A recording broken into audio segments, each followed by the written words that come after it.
Hello. Ito sa babae, napasaway. Pasensya ka ate ha. Meron pong isang ngayon babae na kausap ng aking coordinator, si Jing, saka si Irene, na humingi ng tulong. Yung pinost ko kanina, dahil siya ay nabuntis. Nabuntis siya ng Indiano. At 3 buwan na raw.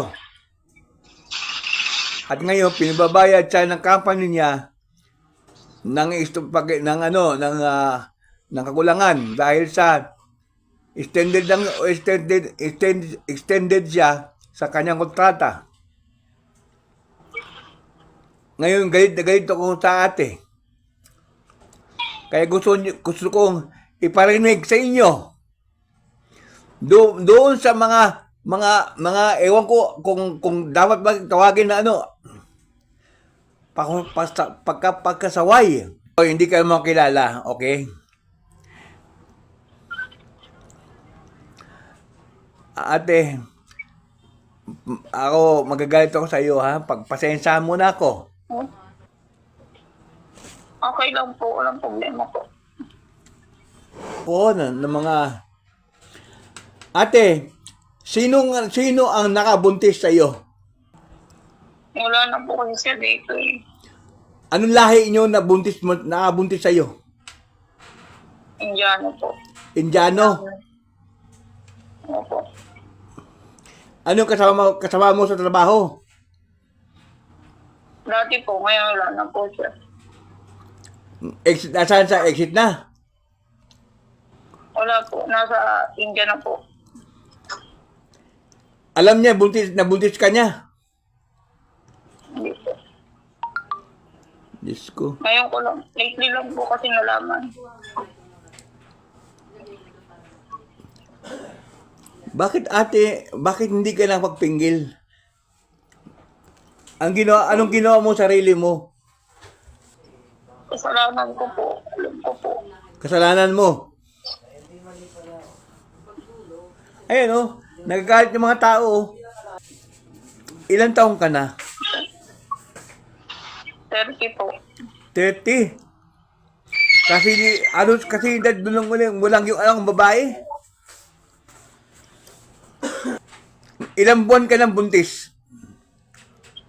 3 po. 3 buwan. Kailan mo pa naging boyfriend yung Indiano? Last year lang po. Naiinis, ate totoo lang, yung mga tulad ninyo, totoo lang, kita mo, ikaw mismo sabi, marami kang nalapitan na hindi tinutulungan. Kasi, gawain nyo yan eh. Biro mo, napatusok dun sa Indiano yun. Okay, wala problema kung sino gusto mo. Kung ang lahi yung gusto mo. Pero alam mo, na nasa Saudi Arabia ka, may trabaho ka. Hindi ka lang ingat.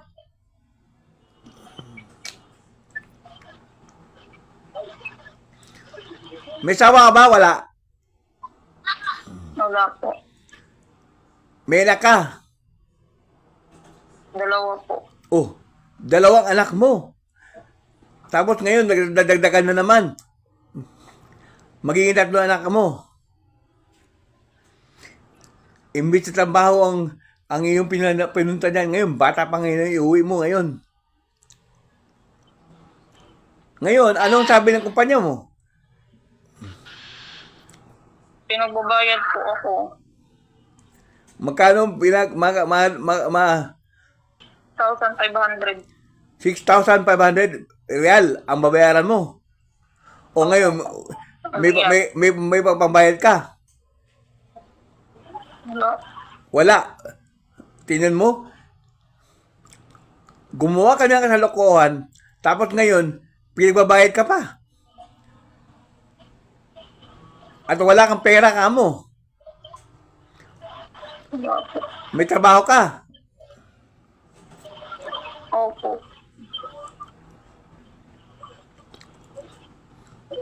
Yan, mahirap ate sa iyo eh. Ate, pasensya ka na ate ha. Kailangan ko magalit sa inyo para yung marami pang mga katulad mo na gumagawa ng kanyo, napakarami nyo. Okay lang po. Wala pong problema. Tanggap ko po. Sa mga kababayan natin, yung mga kapareho nito, kung kayo ay gagawa ng kalokohan, siguruhin nyo lang na kaya ninyo, ha? Huwag kayong hihingi ng tulong. Kasi maraming dapat tulungan eh. Hindi katulad ito ate. 30 years old. May 2 anak. Ayan ngayon, buntis ng Indiano. Tapos yung Indiano, nakauwi sa India raw. Eh, sino ngayon ang nahirapan? Di siya. Pinagbabayad siya ng kumpanya. Alam mo ate, kung andyan lang ko, baka nakatusan na kita. Sorry po. Wala na mangyayari sa sorry mo ate kasi yung ginawa mo sarili mo, ikaw mismo sarili mo ang binigyan mo ng problema.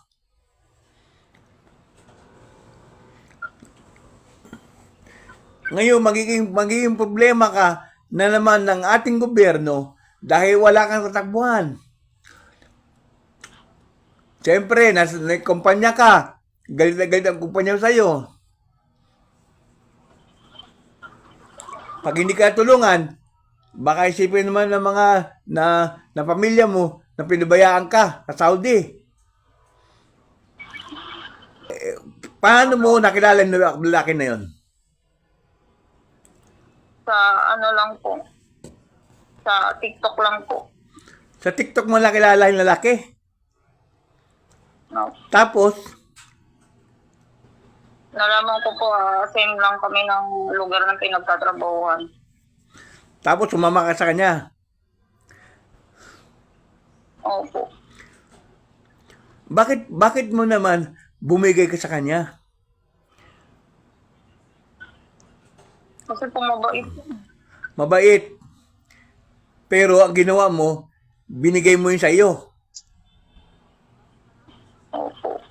Ngayon hindi ka nag-ingat.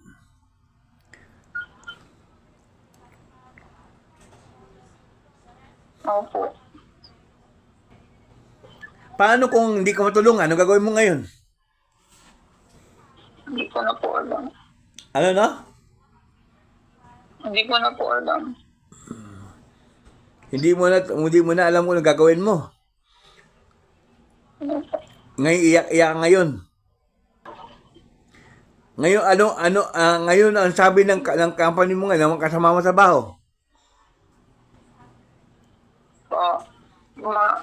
Naantay po nila na magbayad ako. Diyos ko naman ate. Ate, saan ka kukuha ng perang ibabayad mo? 6,000 plus ba yun?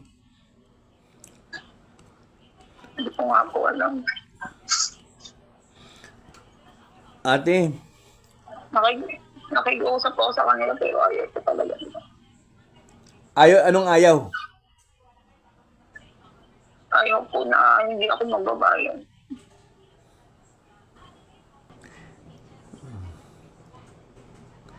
Alam mo mga tao, ayaw tumulong sa mga katulad mo.